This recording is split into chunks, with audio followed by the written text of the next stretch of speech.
मीरपुर नाम के शहर में तेजस अपनी पत्नी नीरू के साथ रहता था। पति पत्नी दोनों ही नौकरी करते थे।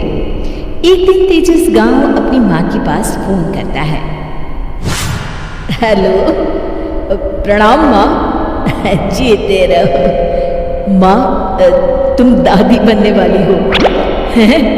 अरे वाह, ठीक है बेटा, मैं कल ही आती हूँ। जब माँ जी शहर पहुंची तो बेटी बहू ने बहुत अच्छे से स्वागत किया।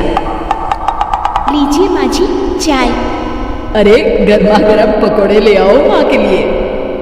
नीरू रसोई में गई और 2 मिनट में ही पकौड़े ले आई।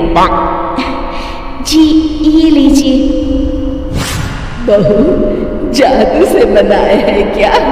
अभी तो रसोई में गई थी। यम्मी। माँ जी, शीला रसोई में पकौड़े तल रही है, मैं बस लेकर आई। हे भगवान, मेरा धर्म भ्रष्ट कर दिया तूने। तो गंगा जल से शुद्धिकरण करना होगा। दूसरे दिन, माँ जी मैंने नाश्ता बना दिया है, ऑफिस जा रही हूँ। पर अभी तो घर का सारा काम पड़ा है। शीला आती ही होगी, झाड़ू पोछा बर्तन कपड़े वो सब कर लेगी।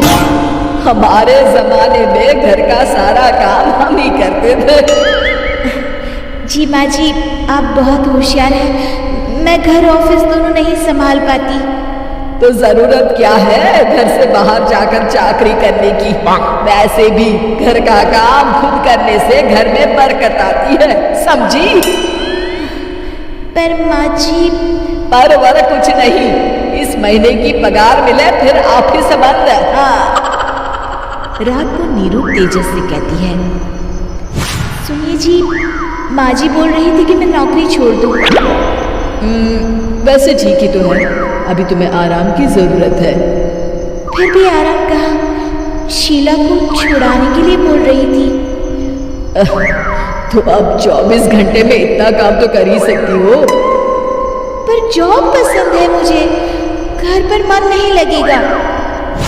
अगले दिन जब दोनों ऑफिस के लिए निकल रहे थे मेरी तो कोई कीमत ही नहीं है इस घर में। माँ जी, आजकल महंगाई बहुत है, रहन सहन भी बदल गया है, दोनों नौकरी करते हैं तभी ठीक रहता है। अच्छा, तू कहना क्या चाहती है? मेरा बेटा तुझे बिठा के खिला नहीं सकता? तू ही इस घर का खर्च चला रही है, हैं? नहीं माँ जी, मेरा वो मतलब नहीं था। मतलब खूब समझती हूँ, ये बाल धूप में सफेद नहीं किए मैंने। हाँ। अब तो ये रोज का काम हो गया था। तेजस भी रोज की झिकझिक से परेशान हो गया था। एक दिन उसने कहा, नीरू, वैसे भी तुम्हें मैटरनिटी लीव मिलने वाली है, तो अभी से ही छुट्टी ले लो। पर क्या, मेरी सैलरी अच्छी खासी है। आखिर नीरू ने रिजाइन कर दिया। जब बच्चा हुआ तो घर में सब बहुत खुश हुए। कुछ दिनों बाद तेजस फाइल देख रहा था। क्या हुआ तेजस, कुछ परेशान लग रहे हो? अब हाँ, वो हमारी जितनी सेविंग्स थी वो तो हॉस्पिटल में और छठी के फंक्शन में खत्म हो गई है नीरू।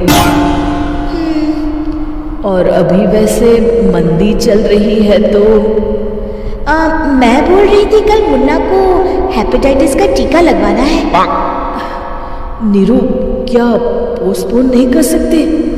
नहीं जी, बिल्कुल नहीं। अब तेजस को समझ में आ रहा था कि उससे गलती हुई है। पैसों की कमी का असर घर के माहौल पर भी पड़ रहा था। अगले दिन, बेटा मेरा चश्मा और ये दवाइयाँ ले आना, पर्चा देते हुए माँ जी ने कहा। जी। तेजस, मुन्ना के लिए दूध का डिब्बा और डायपर भी ले आना, और ये किराने के सामान की लिस्ट है, इसे भी लाना है। तेजस गुस्से में लिस्ट मरोड़ कर फेंकता है और चिल्लाता है, पैसे क्या पेट पर रुकते हैं? ये ले आना, वो ले आना। अरे पर ये जरूरत का सामान ही है। वो गुस्से में बिना कुछ कहे ऑफिस चला गया। अरे लंच तो ले जाइए। नीरू दौड़कर डिब्बा पकड़ाती है। एक दिन खाना खाने के बाद, नीरू, अब तो मुन्ना कुछ बड़ा हो गया, तो अब तुम वापस ज्वाइन कर लो ना जॉब। पर इस रिसेशन में जॉब मिलना बहुत मुश्किल है। ट्राई तो करो। फिर मुन्ना, माँ जी है ना, और एक फुल टाइम मेड भी लगा लेंगे।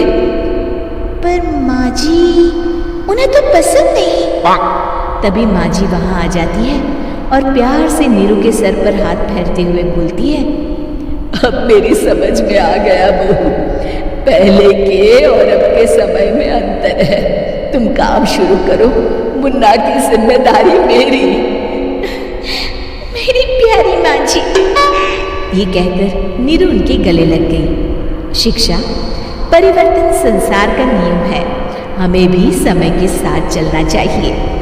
उम्मीद है कि आपको हमारी ये कहानी पसंद आई होगी।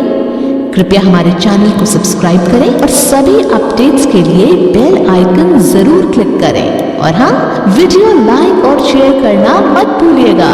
Bye bye.